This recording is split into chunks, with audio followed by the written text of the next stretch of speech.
Hello there, great person, and welcome to another science reaction, this time on Thursday.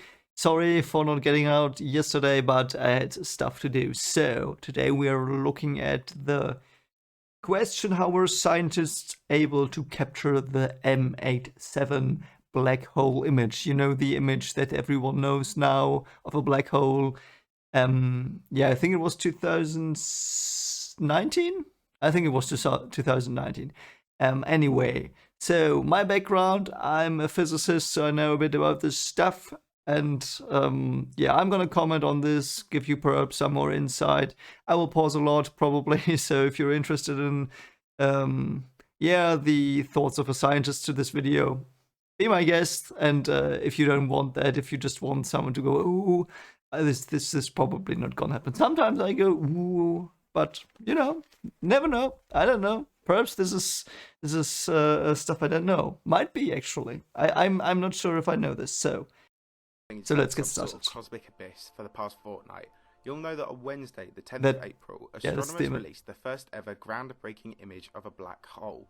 Captured within this simplistic yet impactful image is confirmation of one of the biggest and most complicated astronomical mysteries in human history.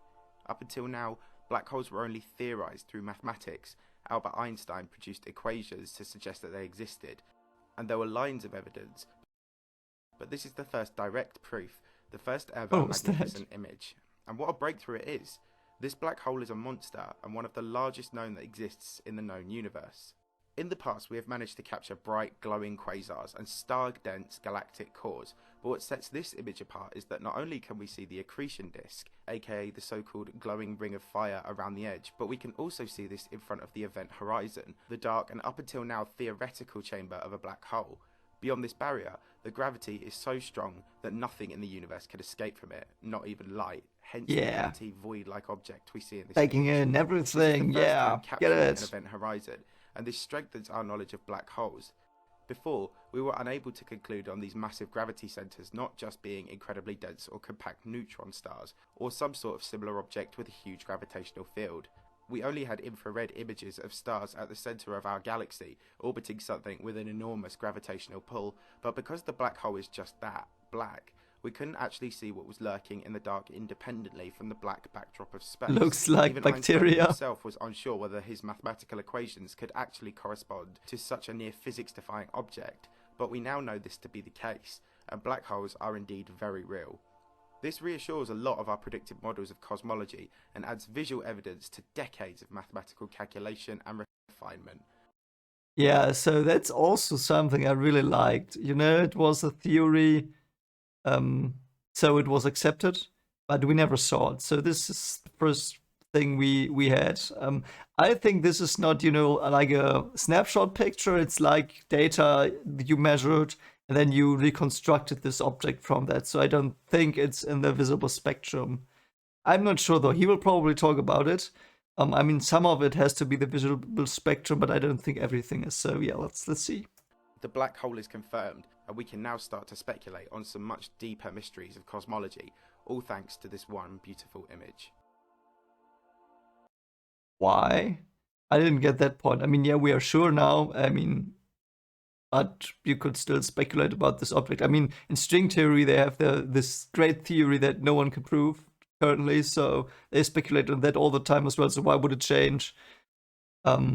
The speculations, you know, it's just like it would probably just refocus research. So if we like had string theory and someone proved it, at least in experiments, then yes, it would be great because we had a unified theory and yeah, but it's not like we would suddenly come up with new ideas there. You know, it's just like we would probably focus our research there and then we could get new ideas. But yeah, I really didn't get that point, but let's see how it is done. Capturing a black hole. So, about the black hole itself, what are we actually looking at in this image? This black hole is the engine at the centre of the supergiant elliptical galaxy Messier 87, also known as Virgo A or M87, located over 50 million light years away in the constellation of Virgo, hence its alternative name. A Messier object is one of the catalogue of 110 astronomical objects first recorded by French astronomer Charles Messier in his catalogue of nebulae and star clusters. He was quite originally messy. trying to locate comets Sorry. before identifying these objects and collaborating them into a catalogue of non-comet objects that would help form the basis for the classification of many of our neighbouring galaxies and nebulae. Initially, all the Messier objects were thought to be located within our Milky Way galaxy, before Messier 31, aka the Andromeda Galaxy, was identified as an extragalactic object following the Great Debate of 1920. If you want to know more about that, you should watch my video on the Andromeda Galaxy. Virgo A is a 53 million light-year distant Messier object, and the galaxy itself is absolutely enormous. Its radius extends to just under 500,000 light-years, meaning its total diameter verges on a mind-bending 1 million light-years across. Yeah, and also, so you only see my mouse here, yeah. So you only see this bright spot and you think this is the galaxy. No, the galaxy is like this because, you know, the density of stars gets less and less and less. So the Milky Way is also bigger than you would probably assume from an image because, you know, the outward regions, they get so, they have such a low density of stars that you might think they are black from the distance, you know? And this is just one of thousands of supergiant elliptical galaxies that we know of. To put that in some kind of perspective, it was recently discovered that our Milky Way galaxy is probably quite a lot larger than we initially thought. Our estimates used to sit at between 100 to 130,000 light-years across, but it is now more likely to be between 150,000 to 200,000 light-years, putting it nearly on par with our nearest spiral galaxy, the Andromeda Galaxy. Even at the upper bound of this estimate, M87 is at least 5 times larger than our home galaxy. That is so big. Engine black holes lie at the centre of galaxies and play a significant role in binding them together. M87's black hole is one of the most massive ever recorded. It measures 40 billion kilometres across and has a mass of over 6.5 billion solar masses. Okay, so that's 6.5 billion times heavier than our own sun. Okay, that's the a lot. largest black hole ever noted, TON 618, which is a very distant and radio loud quasar, is estimated to weigh in at just over 10 times that mass. But make no mistake, wow. 10% of the mass of the largest black hole ever discovered is still an absolute giant of the cosmos. What you can see in this picture is almost as large as our entire solar system. Yeah. This made it large enough to be photographed, leading to this breakthrough. Is it this photographed, black hole is an though? enormous size, but it still sits at over 50 million light years away. So how did we manage to photograph such a distant object right here on Earth? Yeah, I'm not sure if it's photographed per se. I'm really curious to see how they did it, because I really don't know. I have to be honest, I don't know how they did it. In those times I had other stuff to do and I didn't read up on it. But yeah, I mean, it's shame on me, I'm an idiot, but yeah. Photographing a black hole began with Professor Hino Falk of Radboud University in the Netherlands. As a young PhD student in 1993, he had the idea for an initiative to capture a photograph of a black hole, driven by the determination to see one for himself. However, at the time, nobody thought this could be possible. The idea of taking a picture of a black hole over the black backdrop of space was dismissed. That being said, Falk argued that black holes generated a certain type of radio emission which could be detectable from Earth. He also proposed that due to the gravitational field of black holes and their subsequent effect on travelling light, black holes may appear around 2.5 times larger than they actually are when observed.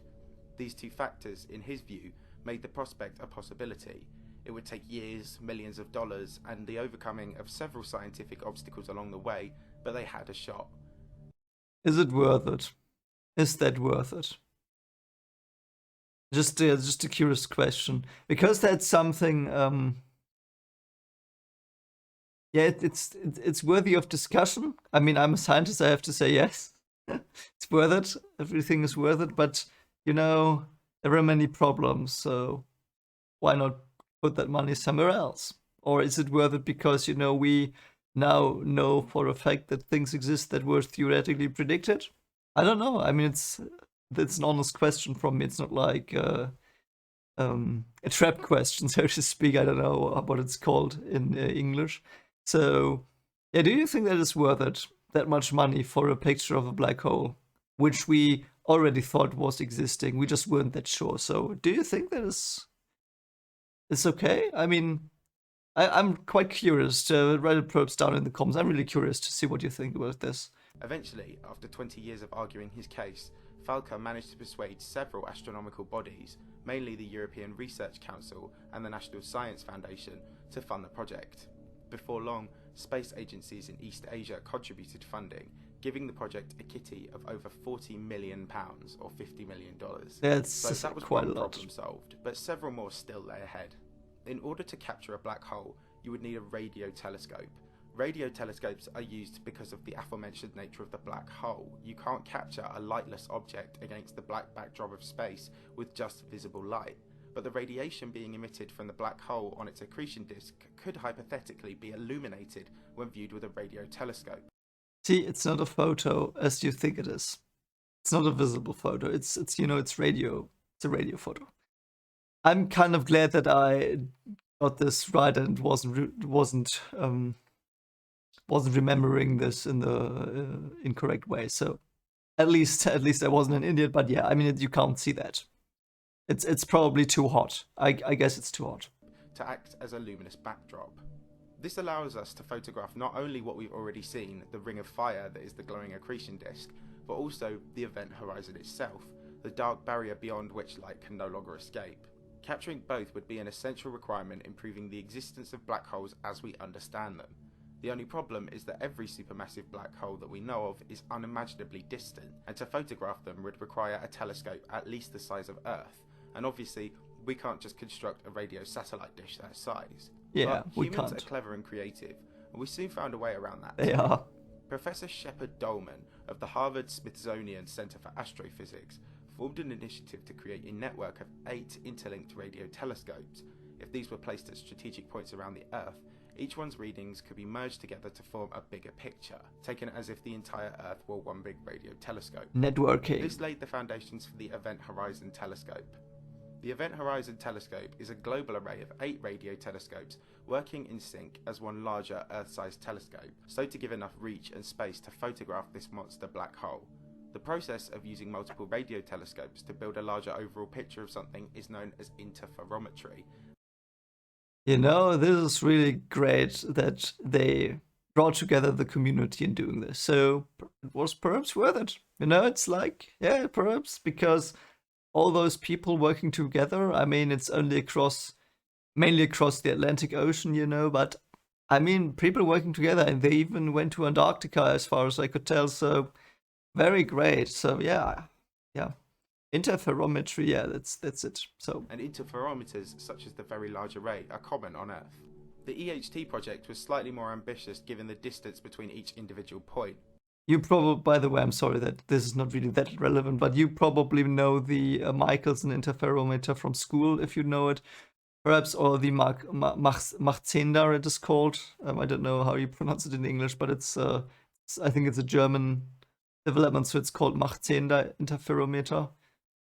So those are the ones you might know, and this is the same principle, but yeah, much more complex and bigger. But nevertheless, it did its job. In the future, it is hoped that the EHT will be expanded to 12 radio telescopes, which will allow for even clearer and more accurate observations of distant intergalactic objects. Using this vast interferometer, a team of 200 scientists and mathematicians pointed the network of telescopes towards M87 and scanned its heart over a period of 10 days in 2017, and took continuous pictures of readings as time passed, slowly piecing together this mystifying cosmic jigsaw. Due to the size and scale of the project, it recorded more scientific data than has ever been recorded by any scientific experiment, and so took a lot longer to process than was first anticipated. Oh, I'm not sure if that's true. I mean, if he says so, it's probably true, but what about CERN?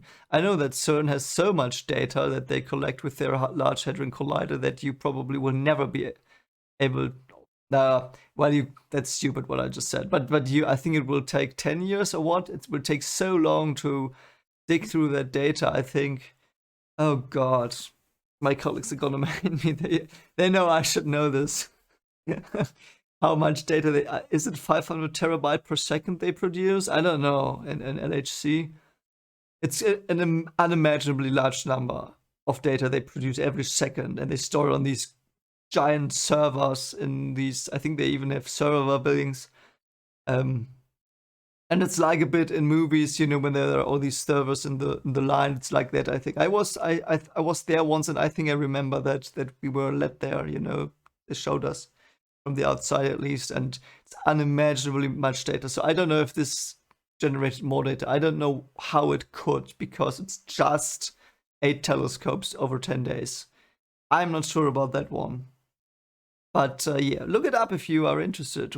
If LHC, if the Large Hadron Collider produces more data or not. I would, yeah, I will look it up for myself. But yeah, it's a mystery. So you'll probably find it in the on the internet. The data recorded was so great that it was unable to be transmitted over the internet, and so was stored on large hard drives and sent to processing centers in Boston in the USA and Bonn in Germany. This is never more than the LHC. Never. If this is all. Oh, in Bonn. Oh yeah, I've been there. They are a great research institute. I wasn't at their department or anything, you know. I was just there for a conference, and they held there. But lovely place. Obviously, 8 telescopes, no matter how well placed, wouldn't be able to compare to an actual Earth-sized telescope, and so the virtual network failed to capture the entirety of the image. But with enough pieces, computer algorithms can complete the data and fill in the blanks, sort of like a galactic Sudoku solver. The problem is the sheer amount of extracting data in the radio background noise, and so it fell to MIT PhD student Katie Booman to develop an algorithm that could sift through the data. Look at her face. It's like, oh my god, this is so great. Oh god, I'm happy for her. I hope she had a lot of fun with that. What a great PhD topic. Yeah. That's so great. Oh god, yeah, she looks so happy and a bit confused. Which is probably something in computer science you are like, if you just miss a hyphen or, you know, bracket, whatever, you could search for days for that. But whatever, man. Oh, that's what a lovely picture. That is very lovely. And the guy in the background also, he seems to be, I don't know what he's doing. What's that in the on the blackboard? Ah, I think it's the Earth turning, but I might be completely mistaken because I can read it. I mean, I see a triangle and, you know, this curve that looks like a sphere and it turns around. So I don't know what that is. I would like to have a blackboard like that in my office. I have a whiteboard, but there's so much crap on it, and it's been there for so long on my whiteboard that, you know, you can't wash it away without using ethanol. Ether? Ether, yeah, it's called ether in English, yeah. So we don't have that, and I'm too lazy to get it. But yeah, I got that. Like that. What a great picture. That is science here. What a great thing. Hope she really had a lot of fun and did. I think she probably did well. She probably did really well. And pieced together the image. It took over 2 years and was released later than expected, but it's finally happened.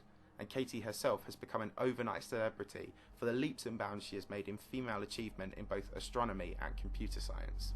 And here. Why? Why would you? Oh God. I shouldn't comment on this, but why does it matter? She's a great person. She did such great stuff. Why reduce it to that? And I mean, yeah, it's, if you see it as an additional thing, it's great if you want to do that. But you know, it's like I've talked to female scientists, and they feel really devalued by a focus on that. I know a lot of them, so I'm a bit, you know, I don't have any. I don't know. I don't care really, but they do. So I'm a bit on the side of, yeah, why mention this especially? I mean, probably they wanna motivate other people. Whatever, I don't know. I'm not gonna talk about that any further because it's a topic that today doesn't like. Here it is. Because Over it's 2 years controversial. of 200 scientists, 8 radio telescopes, terabytes and terabytes of information, over £40 million in funding. They have all been pieced together to take a photo of an object over 311 sextillion miles away. And everything has fallen into place. This image is the result of all of those cascading factors. This is one of the greatest astronomical breakthroughs of all time, and is one of the most important photographs ever taken. Imagine it was. Imagine they didn't get it and they just generated some picture. I mean, because it's not the case because it's in a PhD thesis and you have to publish that so everyone could read it and see if it was the case. But, you know, it would be so stupid. Just because it's a PhD thesis, I think this is legit. I mean, I would probably think it is legit otherwise as well, you know, but there would be doubt in my mind because I recently watched a lot of documentaries on scientists who fake the data, so I don't know because this is such a great thing. So yeah, so we can be sure that it's real because it's a PhD thesis. So I think that's a good indicator because you know just publishing it in peer review, they might not have looked at the you know on the at the algorithm and stuff like that. So yeah, but why would So you? what now? Well, Yeah, you would only fake it because you don't have the time anymore. If you would, I mean, it's because I don't think it would not come out the picture. You know what I mean? So it's just, but they did not fake it. So I can assure you there because of how these things would be able to be picked out. if you thought the Event Horizon team were stopping here, you'd be wrong. They will now turn their attention to their initial main target, the supermassive black hole at the centre of our own galaxy, Sagittarius A. Oh, This sounds lovely. easier given its proximity, but unfortunately the accretion disk that illuminated M87 so well is much smaller and less luminous for our local black hole, and will require more refined techniques of observation. In the meantime though, we can have some fun speculating on some dark, more fantastical mysteries of black holes. For example, everything in the universe is supposedly describable by information, which defines all the energy and matter within the universe.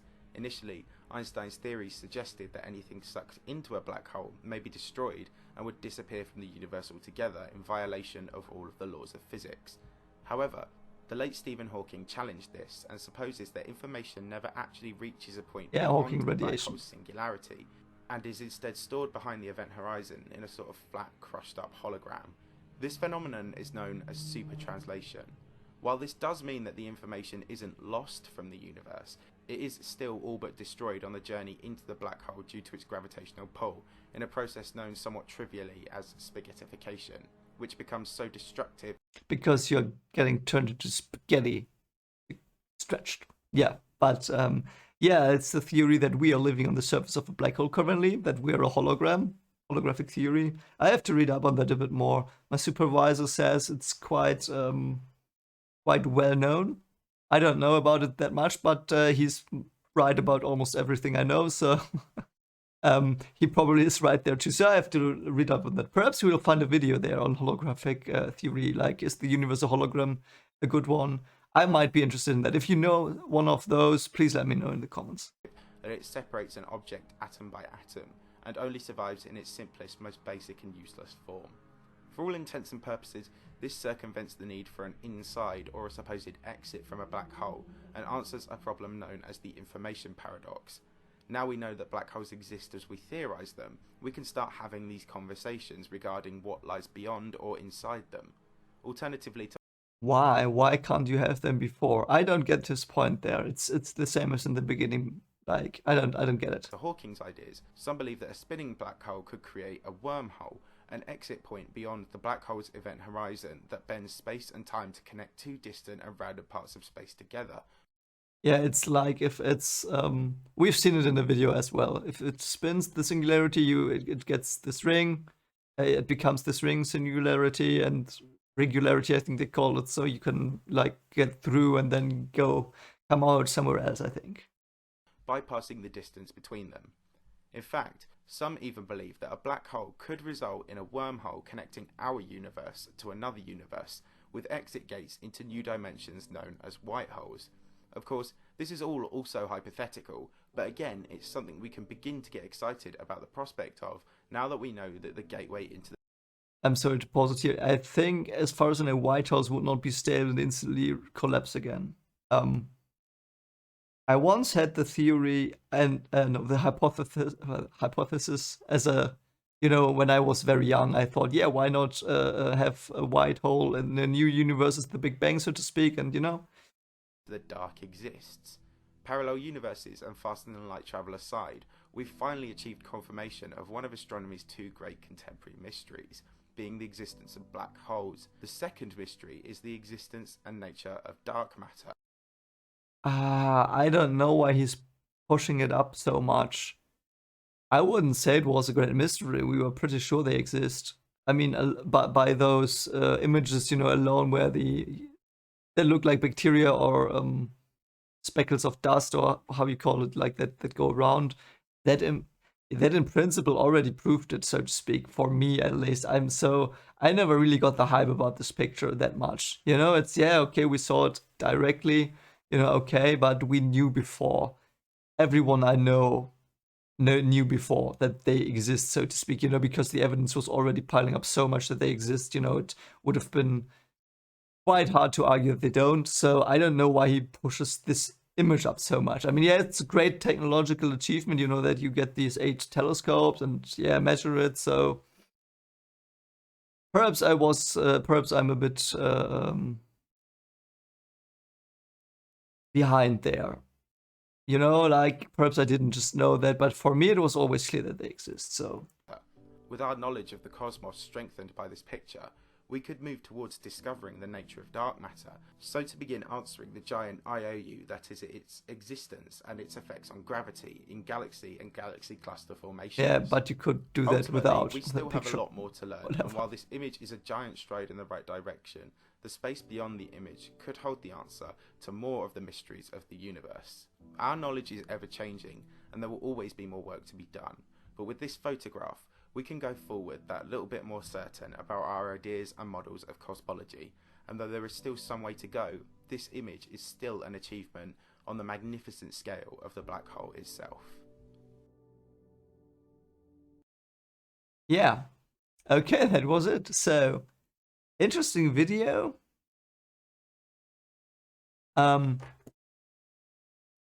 I quite liked it. I really like to get to know about the people that did it, about the way they did it. It was a bit too hyped in this video for my taste, because for me it was never that special. But perhaps you know, I'm in the minority there. I mean, it went around the world, was this great thing, but you know, for me it was always like, yeah. I mean, we had was Interstellar before this? I think it was, wasn't it? One moment, I will. Yeah, it was 2000. We knew how they looked since 2014 from the formula, and you know, we observed them indirectly by motions of celestial bodies around them. So I don't know.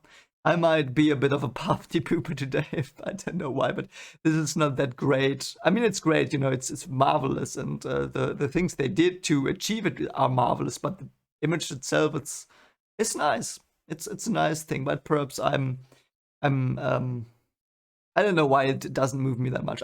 Perhaps because in my mind it was always yeah, they exist and they are looking about like that. So I don't know. But anyway, I hope you enjoyed this a bit, and if you did, consider liking, subscribing, and ringing the bell for more content like this. And tomorrow will be, oh yeah, something you might like, and the day after tomorrow, Witcher, and after that, Wheel of Time. So I hope you have a great day and see you soon. Bye.